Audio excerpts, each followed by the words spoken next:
This is episode 9, The Impact of a Mother, and you are listening to Persistence in Prayer with Catholic Mindset Coach, Kylie Hine.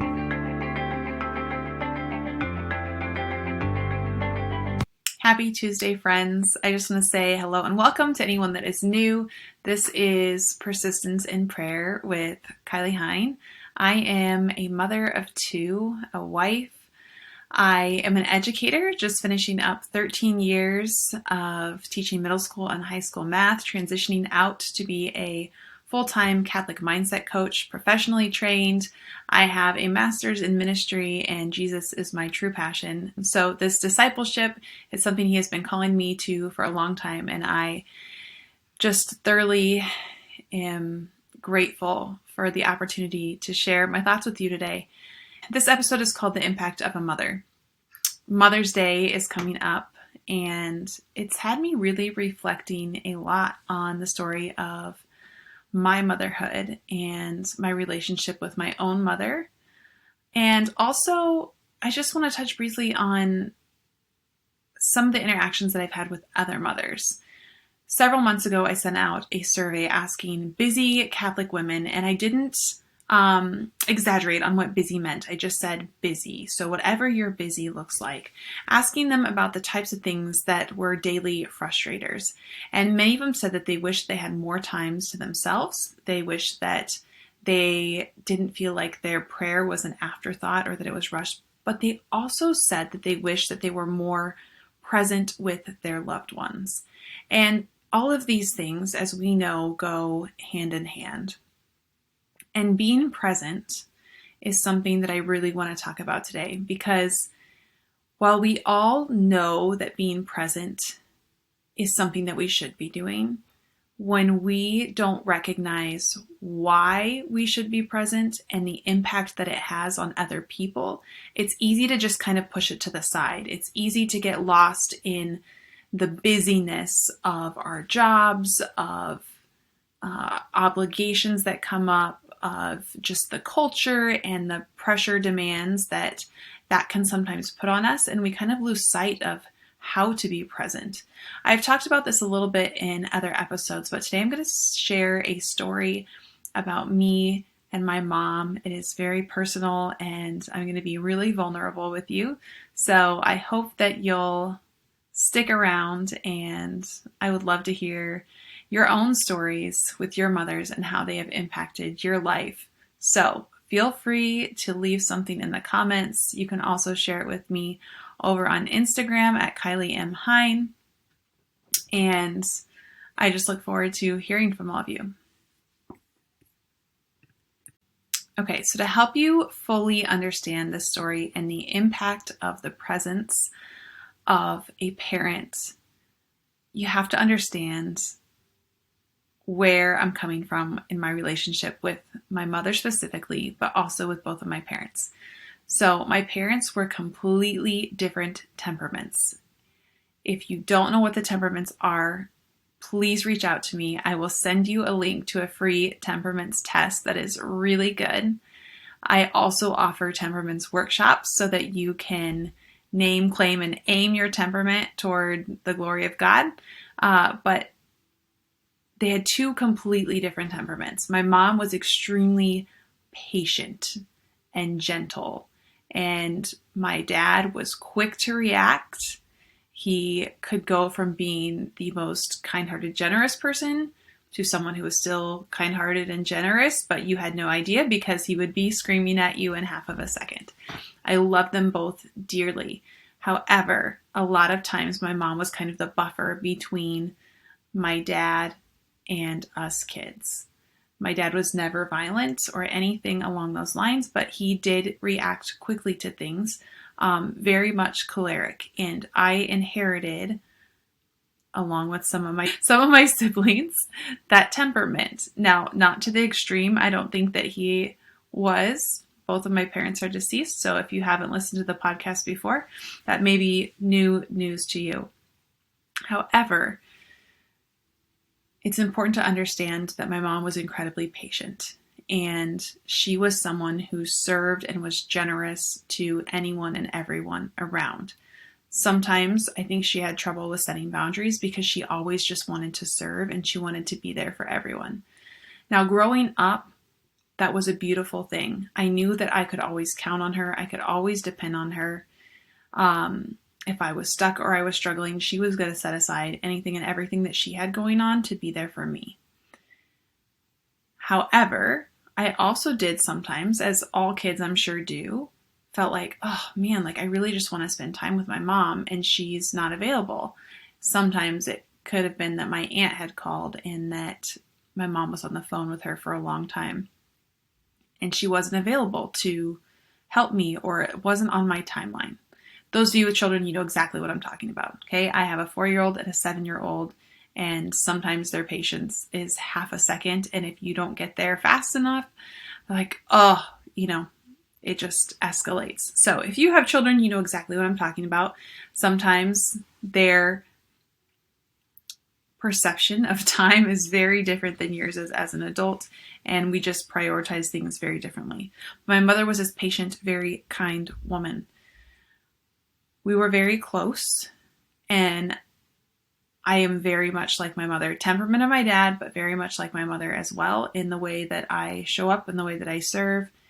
I'm going to give you some examples of things that my mother did that I did not appreciate as a kid, but looking back, I am so incredibly grateful that that is the influence that I had in my life. She would invite people over that the rest of us weren't necessarily fond of.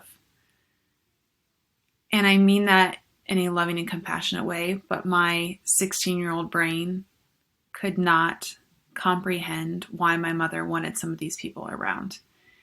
And to be honest, I don't know that she always wanted them around, but she wanted to be an open door for anyone and everyone who didn't have a place to go. And so she invited them over anyway. And she didn't let it faze her that her children didn't want extra people at Christmas. She didn't let it faze her that we would say, hey, can we just have our family? Now, there are two different sides of this, and I'm sure there are some of you who would fall on one side saying, well, yeah, you should just have your family. Like, if your children are asking you for that time, you should do that. And some of you may be saying, wow, great for her to have the open door where you're always inviting people. There's positives and negatives to both, but she was the person who was going to have the open door, and I am so incredibly grateful that she did not listen to me when I did not want that. So this is the type of person that my mother was. So fast forward a few years to me being 23. I had obviously been away from home for a few years, but was coming back for the holidays. Now, holidays at our house were a little chaotic leading up to the actual event where everyone would come over, because my mom was always so giving and so serving of everyone else, and that often meant that sometimes some house things got out of control, meaning there was laundry that could not be caught up with, and there was just cleaning things that our house was not in order. Let's just say it that way. Our house was not in order. It was not ready for guests. And so that always created a lot of stress. Now, me being 23, coming home, I did not want to go into a home full of stress. I had been removed from that stress, and I had a lot of my own stress that I was dealing with. I was a 23-year-old teaching at a very high-end Catholic school with a lot of expectations for its teachers. I was a female teacher, which added its own whole basket of chaos, and I just needed a break. So this Thanksgiving, when I was home, the last thing that I wanted to do was clean, and in my selfishness, I didn't want to be run on someone else's schedule. That sounds awful, but that's where it was, and that's where my mind was at that point in time. So that Thanksgiving, it was actually the Saturday after Thanksgiving, I was arguing with my mother. which we didn't tend to argue a ton, but the people closest to us are often the ones that we treat the worst because we know that they're always going to show up again. And that's how I was with my mom that day. So we were arguing in the kitchen over lumpy sugar. I didn't want to be baking at that moment. I had several hours, but my mom asked me to come in and help, and my choleric temperament got the best of me. So there we sat arguing, and I was feeling stressed, and I didn't know how to handle the emotions that I was feeling in a positive way. And normally I would just remove myself from the situation and go to my room and just calm down, and then I would feel guilty about it later because I wasn't helping. Just all of those thoughts and feelings that come with not knowing how to manage our emotions and manage our mindset and thoughts that cause those emotions to escalate. And so even at 23, that was not a skill that I had strongly developed. And I certainly wasn't prepared for that moment in time. So rather than just going to my room, I told my mom, "This is silly. I'm ruining your day. We're arguing. I'm not having a good day.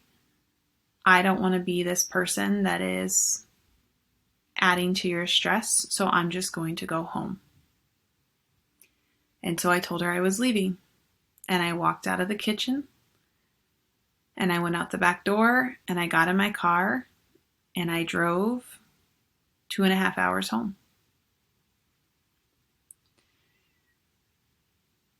What I didn't know was what would come. I had phone calls from my siblings that I didn't answer because I felt shame and I felt guilt for leaving. Eventually, I did answer my phone just to let my brother know that I was okay. When I told my mom I was leaving, she didn't realize that I actually meant that I was leaving. She thought I was going upstairs to my bedroom. And when she couldn't find me, she didn't know if I was okay or not.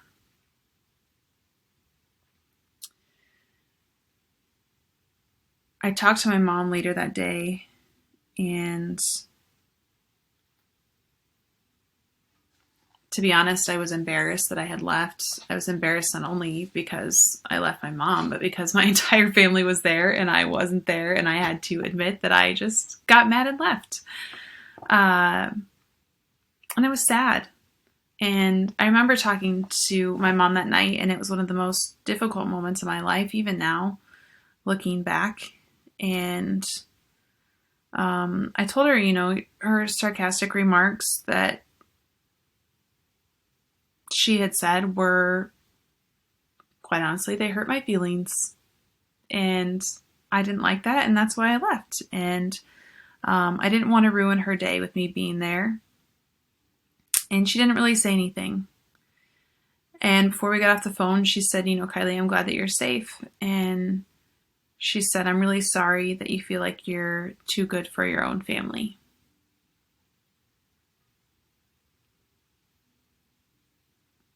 That was really hard to hear. That I had made her think that. But there was also a little bit of truth in it. I had been away from home. I had been in a different community. I had been in a different culture. And my small town little life back home didn't seem as glamorous to me as it once was. But ultimately, this is me losing control over my emotions and my thoughts and my feelings, and losing my connection with God and not hearing His voice through it all. In the days to come, I struggled a little bit, but I knew that I would be back home in a few weeks for Christmas, and I could apologize to my mom in person. What I didn't realize was that 2 weeks later, my mom would be not here. That 2 weeks later, I would get a phone call that she had been life-flighted and that she wouldn't even make it to the hospital.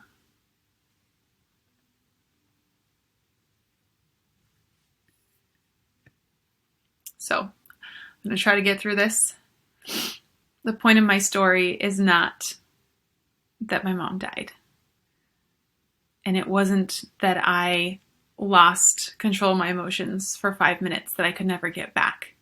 Although this is a great reason why we need mindset coaches, so that we don't lose that control.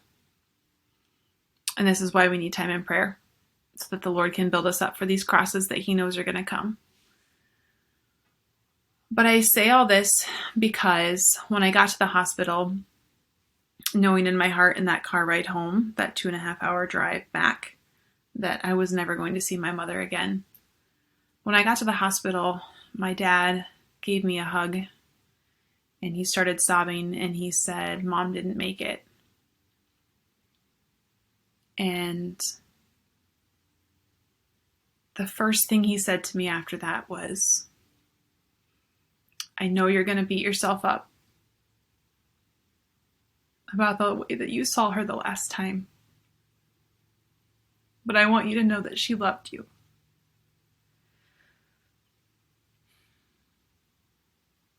And the funny thing is, that thought never crossed my mind. And to this day, do I wish that things were different in those 5 minutes?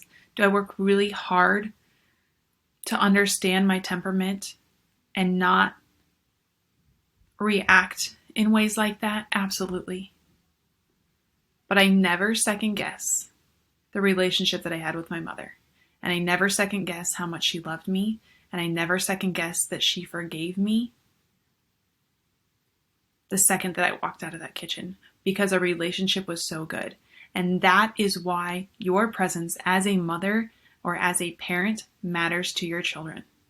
Because no matter what happens, no matter what big fights you have, no matter how much they say they hate you or they walk away, you are making an impact in their lives just like my mother did. I never have to wonder if she forgave me. I never have to wonder if we would have been okay, because I know. I know because of the way that she was always there for me. I know because of the way that she led me through her faith. My mom wasn't a big outspoken person about her faith. We didn't have family prayer time, so to speak. And I think part of that was because my dad wasn't Catholic. It wasn't that we didn't ever pray or ever talk about God in our house, but it was just a little bit different than what things look like in my own home now. But my mom was someone who lived her faith, whether or not she talked about it. Your presence as a parent matters. So I ask you today to take a minute to stop and really think about, how present are you with your kids? When you are putting them to bed at night, are you wishing the seconds away? Or are you embracing those precious moments, even when you're exhausted and tired? Are you enjoying those moments of helping practice spelling words and listening to them read books when they are just learning to read and it is painful to listen sometimes because a book that you could read in 2 minutes takes 15 or 20? Are you recognizing how beautiful that is, that you are building that relationship with them? And then they know that you are present. It's so important. I'm going to share with you another story too that just came to my mind as I'm sitting here. A couple of weeks ago, I was getting frustrated with my daughter. Imagine that, choleric, showing up again. I was standing in the kitchen and I was trying to get dinner ready, and my daughter has this very long, thick, beautiful hair that she rarely ever wants to get cut. But when she wears it down, as she often likes to, it gets very tangly and it can take a long time to brush out. And I had told her, before you go to the farm with your dad, before you go feed your cows and you're going to be out in the wind, you need to let me braid your hair. And she didn't, because she didn't want to. So that night she's asking me before bed, Mom, will you brush my hair? And it was so tangly and I was so irritated, because this was like the third day in a row where I had told her, you need to be responsible for not wearing your hair down when you're going outside and going to go run and run and do all these things. And really, I wasn't frustrated with her. I was frustrated with myself that I didn't take care of it as a mother and take the initiative to remind her a little bit again. But I remember asking God, like, Lord, oh my gosh, like, my child, what am I supposed to do with her?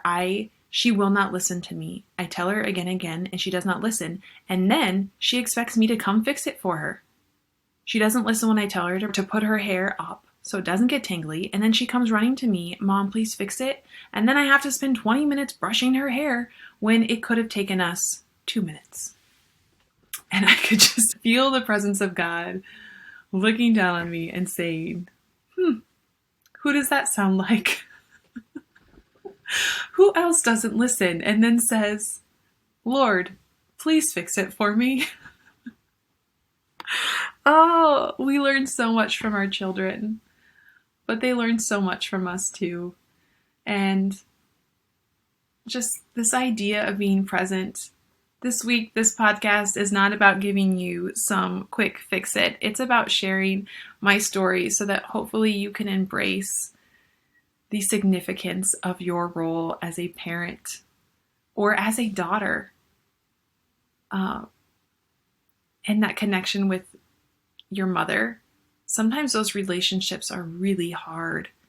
Not everyone is as fortunate as I was with my mom. And I say fortunate even though I lost my mom, because I had a beautiful relationship with her and I had a beautiful relationship with my dad.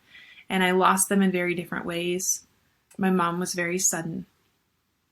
She woke up, she fell, pulmonary embolism, and that was it. We never got to say goodbye. There were no last words. My dad died slowly from cancer, and so it was a very different experience. But as we get close to Mother's Day, I just want to remind you of the impact that you have on your children and how beautiful it is. When I was a kid, I know my siblings and I drove my mother crazy sometimes. We would get home from church in our light baby blue station wagon and pull into the driveway, and we'd all go inside.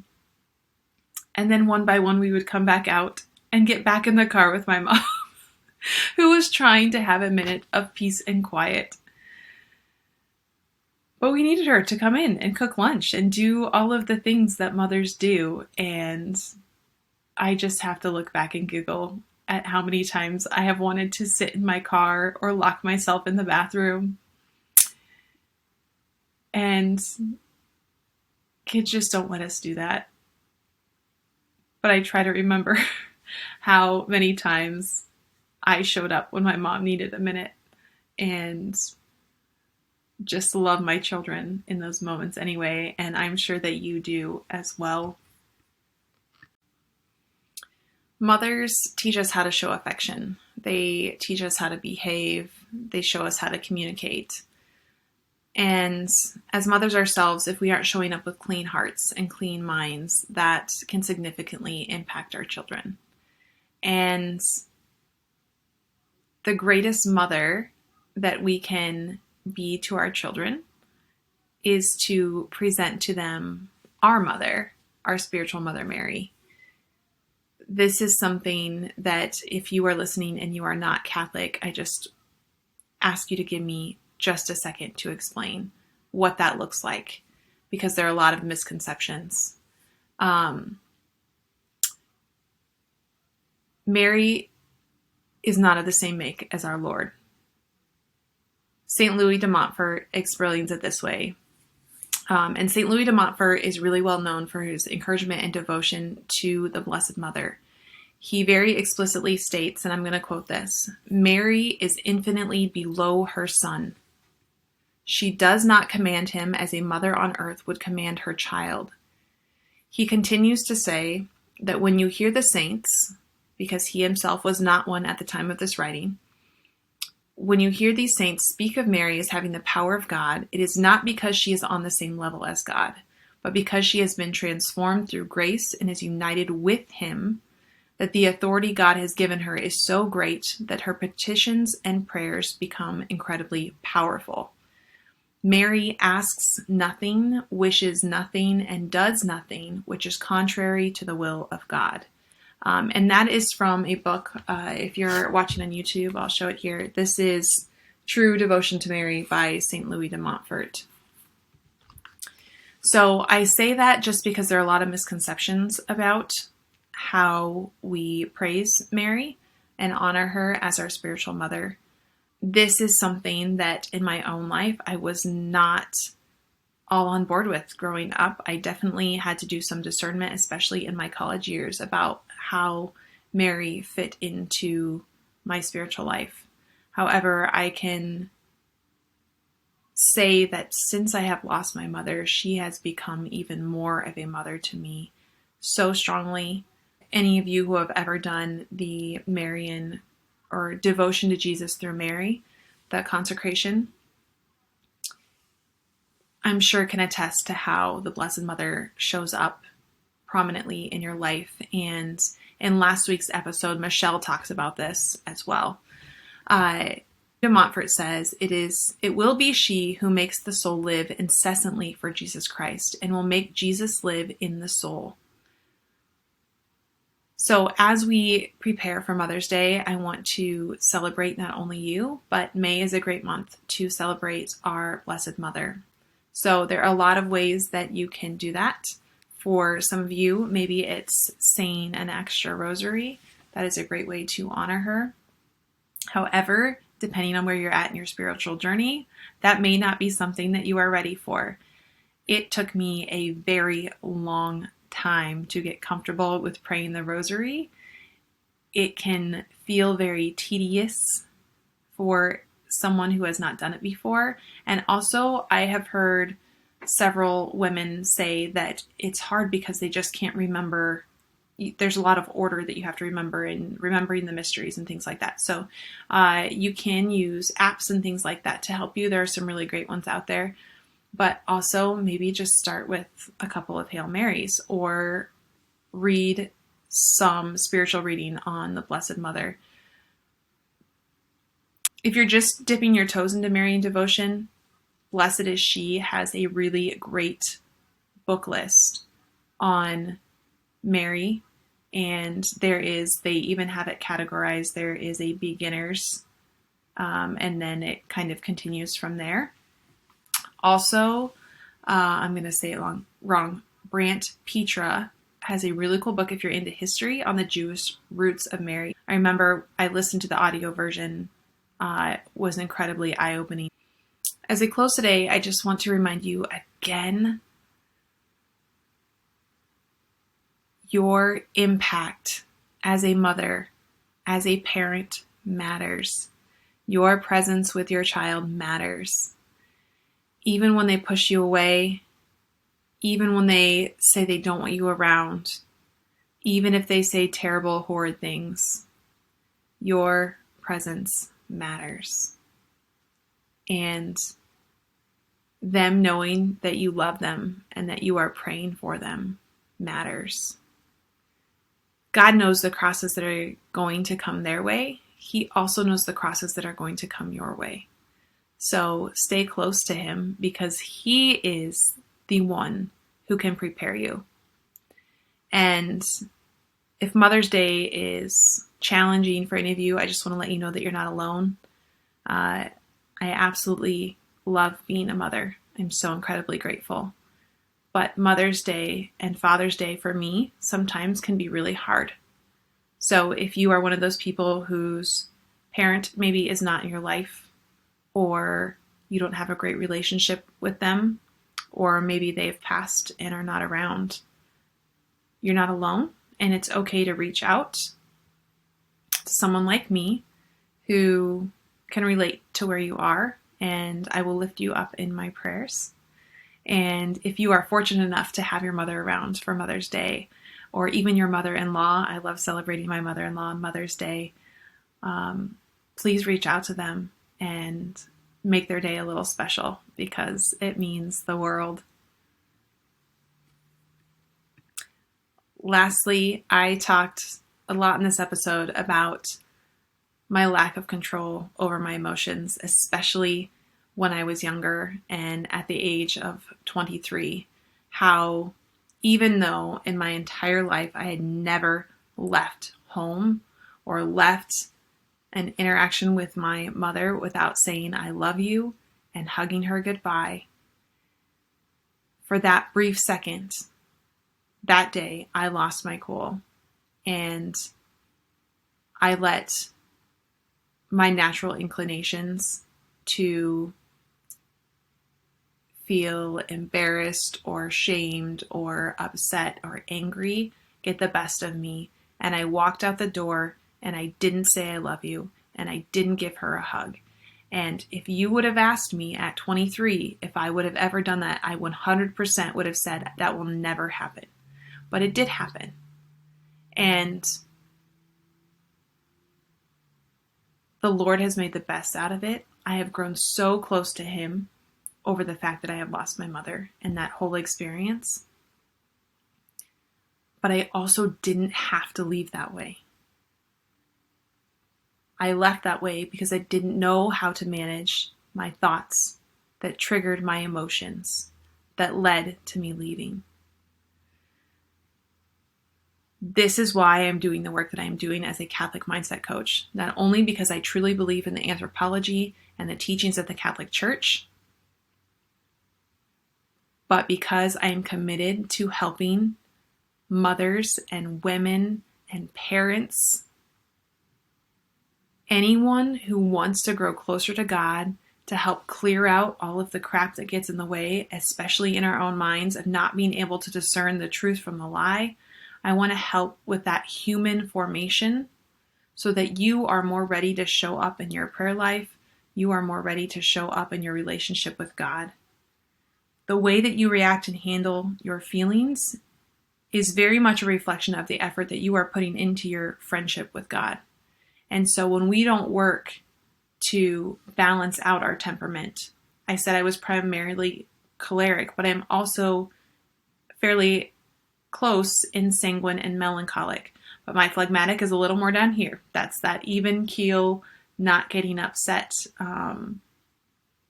And so that is something that I really have to work at, is to grow in those virtues so that I have the virtues of the temperaments and not so many of the vices.